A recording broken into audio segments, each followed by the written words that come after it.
Warga sekitar aliran Sungai Batang Anai, Kabupaten Padang Pariaman, Sumatera Barat, pertengahan Juni lalu digegerkan dengan penemuan jenazah korban mutilasi. Apa yang terjadi pada korban sehingga dimutilasi? Berikut liputan algojo sadis pembantai 3 wanita muda.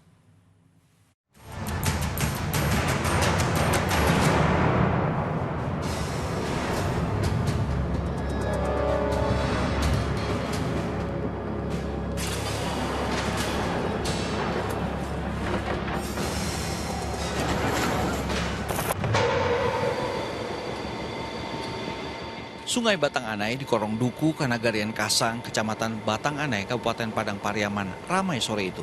Bahkan sejumlah polisi berjaga di beberapa sudut sungai. Warga menatap ngeri ke arah aliran sungai. Astagfirullahaladzim, potongan tubuh manusia tanpa kepala, tangan dan kaki teronggok. Entah kebiadaban apa yang menimpa korban hingga tubuhnya termutilasi. Mayat tak utuh itu pun dievakuasi aparat BPBD Pariaman. Maksudnya kantong ke bawah. Itu. Jasad tak lengkap itu awalnya ditemukan seorang nelayan yang sedang membersihkan kapal dan melihat jasad kaku di tumpukan sampah. Sanak saudara semua, khusus Sumatera Barat ataupun siapa saja yang bisa monitor, seandainya ada keluarganya yang hilang, untuk segera melaporkan diri ke Polres Padang Pariaman, Polsek Batang Anai. Himbauan polisi agar warga lapor jika ada keluarga yang hilang untuk mempermudah dan mempercepat proses identifikasi korban.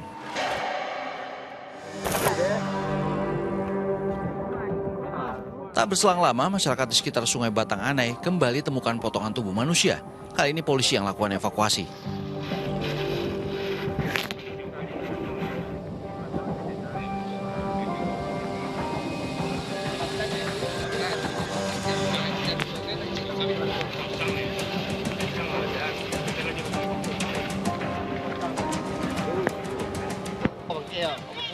Potongan tubuh berturut-turut ditemukan warga, bagian kaki di Batang Anai, Padang Pariaman, sementara bagian kepala dan tangan ditemukan juga di Sungai Batang Anai, namun di kawasan yang berbeda, yaitu di Padang Sarai, Koto Tangah, Kota Padang.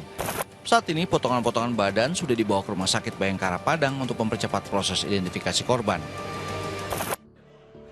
Himbauan polisi agar warga yang kehilangan anggota keluarga melapor direspon dengan kedatangan keluarga Rumah Sakit Bayangkara Padang dengan tujuan meng-cross-check kemungkinan korban mutilasi masih kerabat mereka. Korban seorang wanita yang termutilasi beberapa bagian ini diduga bernama Septia Adinda, warga Lubuk Alung, Padang Pariaman. Dugaan ini berdasarkan ciri khusus cincin yang melingkar di jari korban. Dari cincinnya Bang, cincin di jari ada tadi ada 2 cincin, yang cuman cincin di jari manisnya itu cuman satu-satunya punya dia. Itu dibikinin itu, nggak ada dijual. Itu dari tali plastik ya, dirajut. Jadi dikenal dengan cincin. Iya, itu terakhir hubungan kontak sama korban. Kalau sama saya hari Sabtu. Mereka sama dia tentang apa? Tentang biaya uang aja. Mau cari pinjaman? Iya, untuk pinjaman. Berapa nilai? Sekitar 20 jutaan. Itu kan kalau penggadaian motor kan sekitar situ kalau di situ. Pihak kepolisian belum mau berspekulasi dan masih menunggu hasil otopsi dari Rumah Sakit Bayangkara Padang untuk memastikan identitas korban. Melacak siapa orang terakhir yang bersama terduga korban Septia Adinda, langkah tim Gagak Hitam Polres Padang Pariaman menjejak ke sebuah rumah di Korong Lakua, Nagari Sungai Buluh, Batang Anai, Padang Pariaman, Sumatera Barat. Satria Juhanda alias Wanda, si penghuni rumah, seorang penjaga malam di pabrik bata ringan, awalnya hanya dimintai keterangan oleh polisi sebagai saksi atas kedekatannya dengan korban mutilasi Septia Adinda. Namun, setelah diinterogasi polisi, keluar pernyataan mengejutkan. Wanda mengaku membunuh Septia Adinda.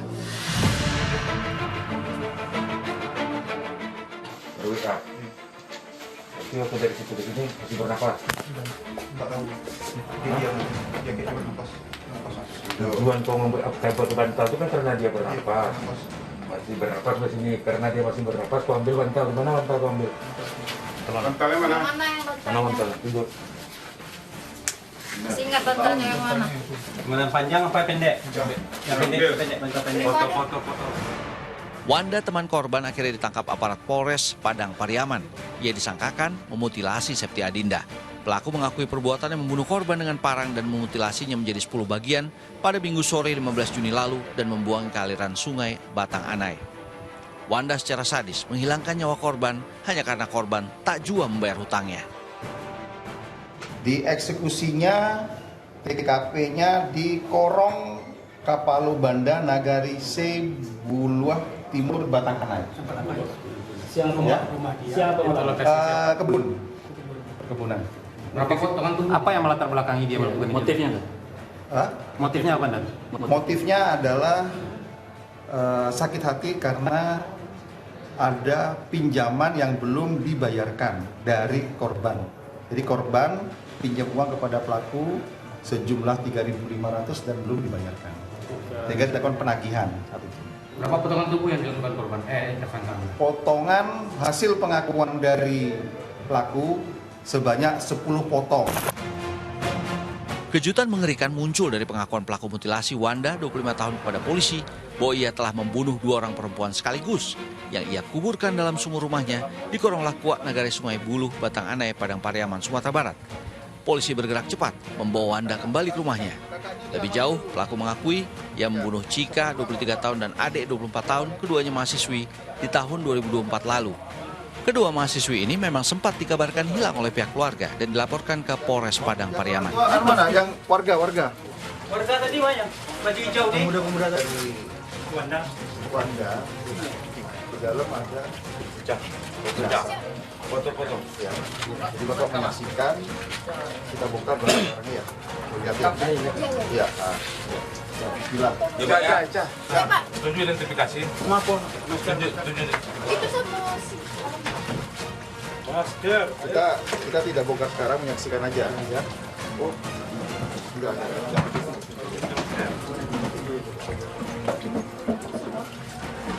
Polisi menemukan satu sumur di dapur rumah yang ditutup dengan papan kayu dan tertimbun pasir. Proses penggalian sumur akan dilakukan tim SAR Padang Pariaman. Kamis pagi 19 Juni, rumah Wanda di Korong Lakua, Nagari Sungai Buluh, Padang Pariaman, Sumatera Barat, jadi pusat perhatian warga sekitar. Kabar mengejutkan adanya dugaan korban pembunuhan 2 mayat wanita yang terkubur dalam sumur di rumah Wanda membuat keingintahuan warga membuncah. Apalagi mendengar kabar personil polisi dan tim BPBD Padang Pariaman menggali sumur untuk mengevakuasi jenazah korban pembunuhan itu.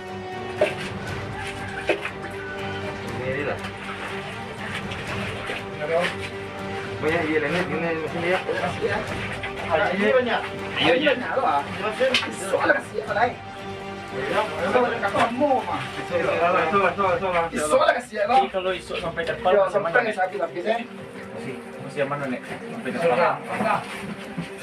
Sumur yang digali kurang lebih 5 meter berisi batu, pasir, dan lumpur sehingga tidak tercium bau.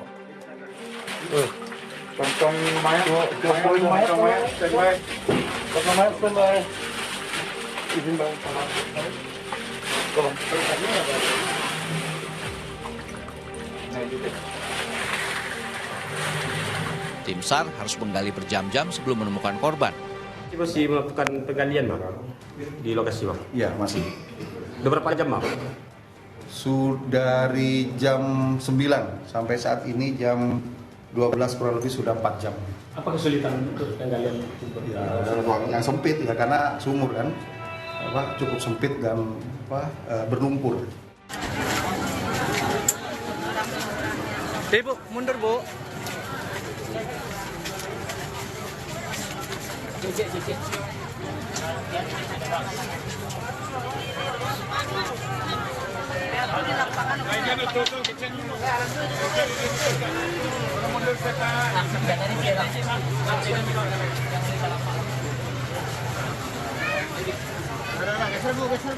Berjam-jam penggalian sumur di rumah pelaku mutilasi Wanda membuahkan hasil.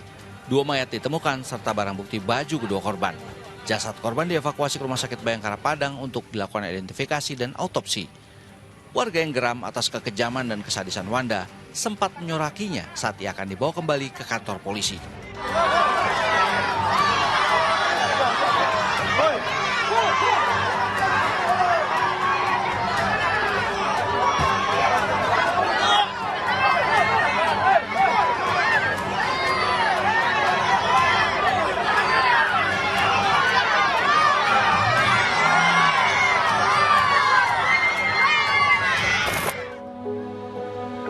Duka begitu terasa di rumah Siska Octavia Rusdi alias Cika, salah satu terduga korban yang dikubur oleh Wanda Pelaku mutilasi di Kabupaten Padang Pariaman, Sumatera Barat di sumur belakang rumahnya, Korong Lakua, Padang Pariaman.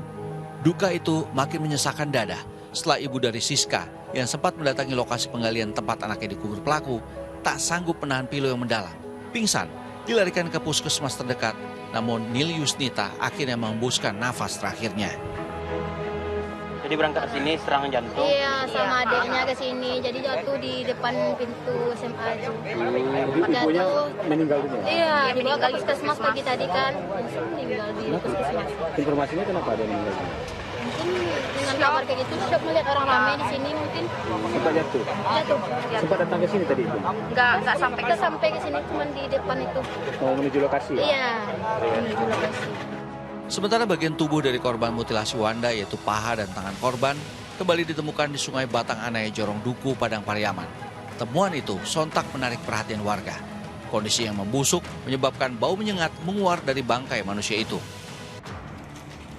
Puzzle mutilasi yang dilakukan Wanda kembali coba disusun tim Gagak Hitam Polres Padang Pariaman dengan menggiring pelaku ke sebuah pabrik pembuatan bata ringan tempat pelaku bekerja di kawasan Batang Anai, Padang Pariaman. Di salah satu sudut pabrik pembuatan bata, pelaku memukul korban dan di sini polisi menemukan percikan darah yang telah ditimbun dengan pasir dan juga parang yang digunakan untuk memutilasi korban.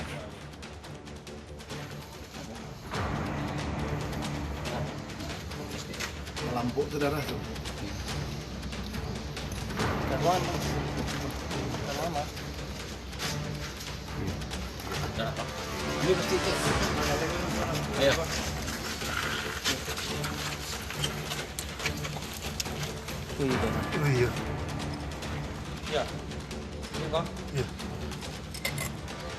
Polisi terus berupaya mengulik kebenaran dari kejadian pembunuhan sadis yang dilakukan Wanda. Alang perkosaan nak sebelum otopsi berbicara, sebelum medis yang mengecek.